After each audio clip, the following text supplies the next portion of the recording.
Так, консоль из Xanadu. Какая-то игра по счету. 34-я игра на свече. Осторожно, тут есть приступы эпилепсии. Falcom. И одна из их первых игр. Xanadu. Там ходят слухи, что скоро новая Xanadu выйдет.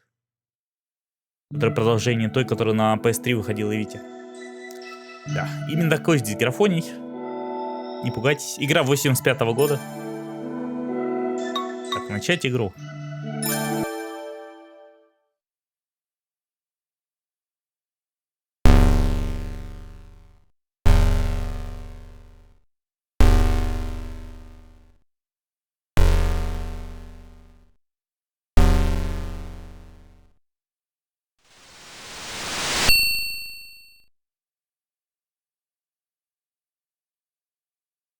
Бах, заставка. Здесь скидки прочитаются. И первая, и вторая. Знакомая мелодия.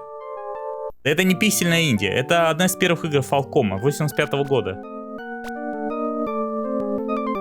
Это игровая классика, можно сказать. Что? Зайти сюда? Бом. Что? Тренировка. Блин, даже скорость это сохранили. Вы заплатите 100 ВДМов? Недостаточно денег. Иду отсюда. Я же говорил, тогда компьютер не очень хорошо скроллить умели. Поэтому все такое резко. Подвинься, мне надо в подземелье.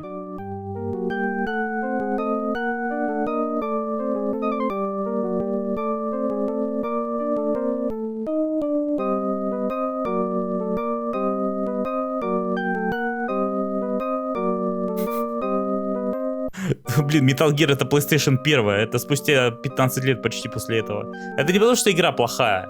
Просто это тогда такие мощности у компьютеров было. Это передовая ПК-графика 85-го года. Ну, понятно, у нас был лучше. NES он куда мощнее был. Он позволял плавно скроллить пиксели.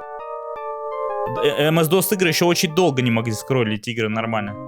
Потом порты Марио на MS-DOS всегда кривые были. Вы же тут до дна идти. А, или по кругу хожу. Это, между прочим, РПГ.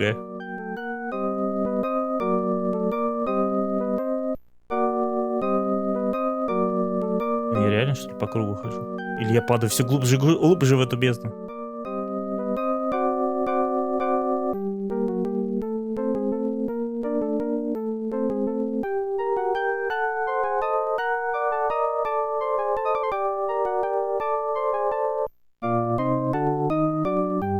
Не, ну как бы тут сложность уровня невозможно пройти, потому что тут игра старая, поэтому тут можно просто попасть в момент, когда ты тупо застрял, и тебе придется всю игру заново начинать. На то пошло. Так странно. Карт никакой нет, сам ее рисуй. Так, понятно. Значит, я по кругу хожу. Лабиринт? Что надо взять? Может, я просто какой-то предмет не взял там сверху. И теперь я буду вечно тут бродить. Потому что сам виноват. Начинай игру заново, дружок. Ты сам виноват. Нет, я не проходил. Я обзор на нее просто видел. Одного мужика. И он очень ругался на сложность. Но там во всех играх. Он просто делает обзоры на игры с компьютера PC 8801.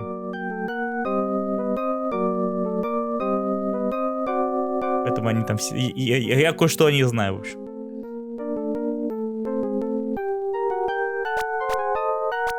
Зайти куда? Сюда? Нет. Короче, я застрял, не знаю, что мне делать. Все, поиграли. Наверное, надо заново начинать. Игра жестокая. Сам виноват. Надо было внимательнее разбираться. Да чувствами. Ой, гляньте, я проход нашел, офигеть. Ну да, кстати, глаза устают от такого, спору нет.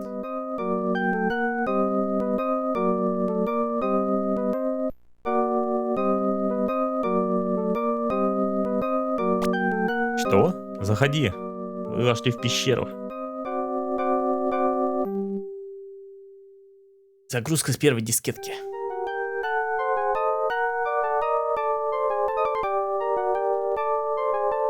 О, враги, наверное. Сила. Я что, по кругу прошу, что ли?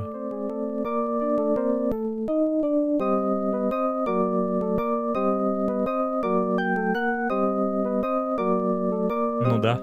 Повторим? Тут, наверное, надо какую-нибудь карту найти или со всеми поговорить, чтобы дальше двигаться и так далее. О. Хотите потренировать 5 ловкости за 100 GP? Недостаточно денег. Где взять-то деньги ваши?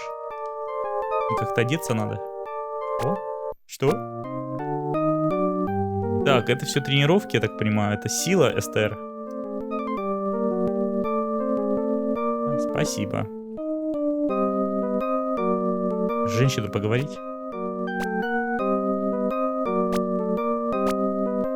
Да стой ты, я хочу пообщаться с тобой. Что? Может, с ними нельзя говорить, фиг его знает.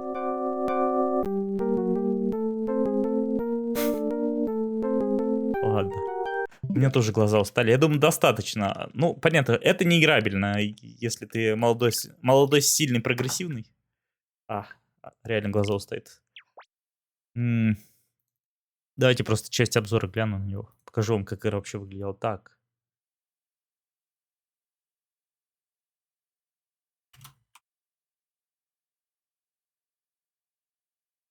О, обзор на эту же игру. Понятно, без перевода, но... Take a close look at Вот так выглядел этот компьютер. PC8801, но это уже более поздняя модель, у которой улучшена эта скорость. In the 80s Japanese PC gaming scene, there were a number of titles that I would call important or influential. Games that if you owned a PC in Japan at the time, you probably played or at the very least were familiar. О, вот это мы уже играли вчера. But there's one title from 1985 that dwarfs them all. This was the game that transformed Nihon Falcom from a small computer shop with employees who made games in their spare time to the powerhouse of the Japanese PC gaming industry. This was the must-have PC game in Japan in the mid-80s. This was the killer app. And though there is some disagreement, according to some accounts, even today it remains the best-selling Japanese PC game of all time. Это только что то, что мы играли. Это он про это. We're finally doing...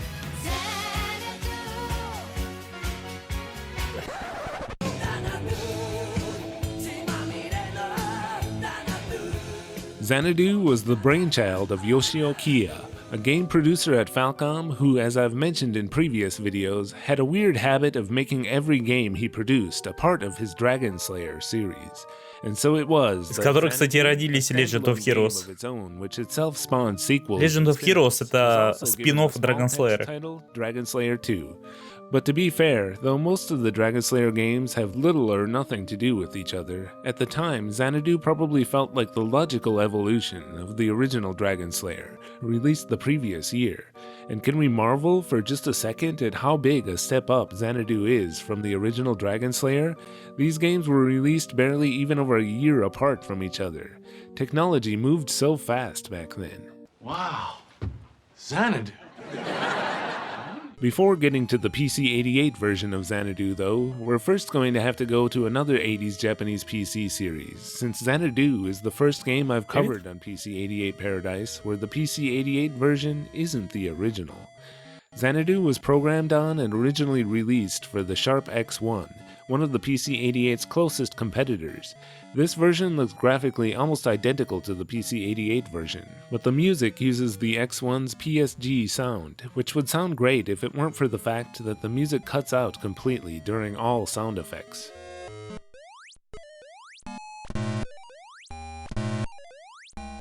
Another unique thing about the X1 version is that it was the only version also released on cassette tape, in addition to the standard floppy disk version. Kia and his team did their best to deliver the exact same game, even for the many X1 users who didn't have floppy drives. But unfortunately, there was one major limitation. According to Japanese Wikipedia, the tape version took about 40 minutes when saving or loading your game. At first I thought, that doesn't make sense. There's no way it could take that long just to save some character stats and the character's current position in the stage. But this will actually make sense later when I explain how Xanadu works. But I'm mainly concerned with the PC-88 version of Xanadu, released soon after.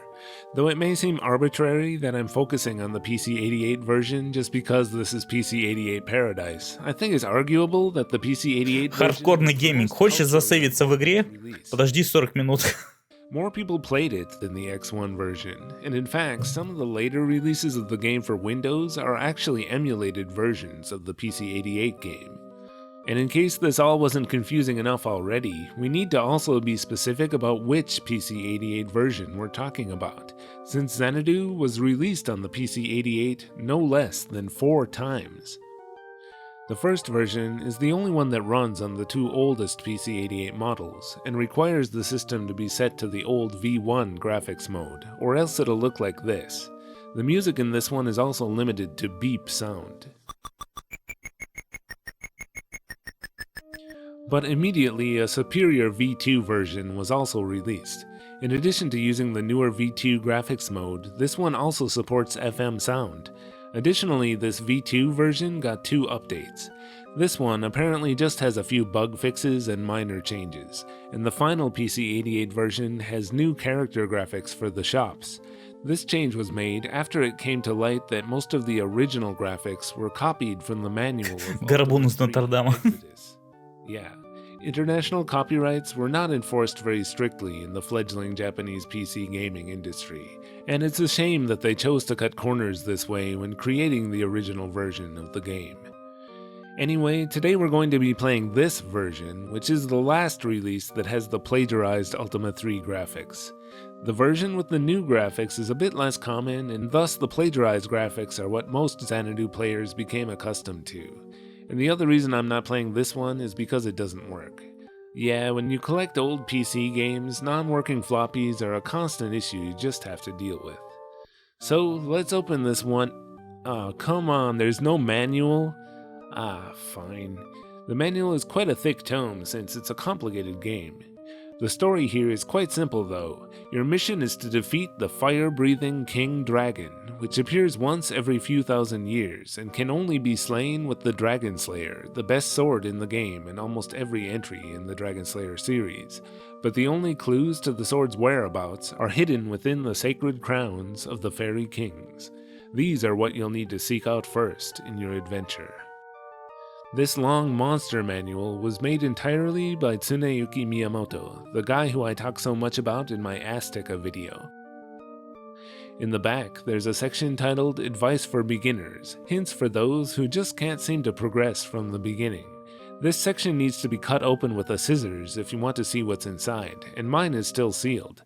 Let's take a look inside via the magic of the internet. There's some advice regarding how to create a character and a map of the first level.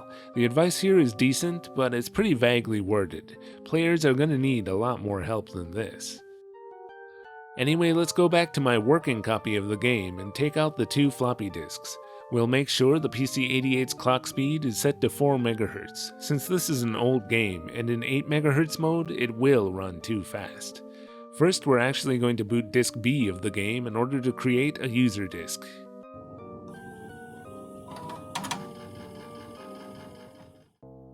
This Xanacopy screen can also be used to confirm which release of the game you have. We'll insert a disk we can format over in Drive 2, and Xanacopy will copy the contents of game disk B onto the new disk. Disk B is actually just a fresh user disk with write protection enabled. By the way, Xanacopy can also be used at any point to make a backup of your user disk in its current state. After the copy process, we're instructed to replace disk B with disk A in Drive 1 and press reset. I've always found this title screen kind of funny. It's like, look at all the characters you can be in this role-playing game. In reality, though you can become a strong magic user, your character is always going to look mostly like the fighter in the middle. After the characters finish appearing, the game will begin automatically. We start here in this unique town area of the game. You can't talk to these people or dogs or anything, they're just here to get in the way. И сейчас We first заканчиваем. visit the king's castle. Вы узнали, что это был за компьютер, и как людям приходилось страдать, чтобы в это играть. You can enter here for various effects, but we'll just enter our regular name, and the king will give us our Благодаришь. initial set of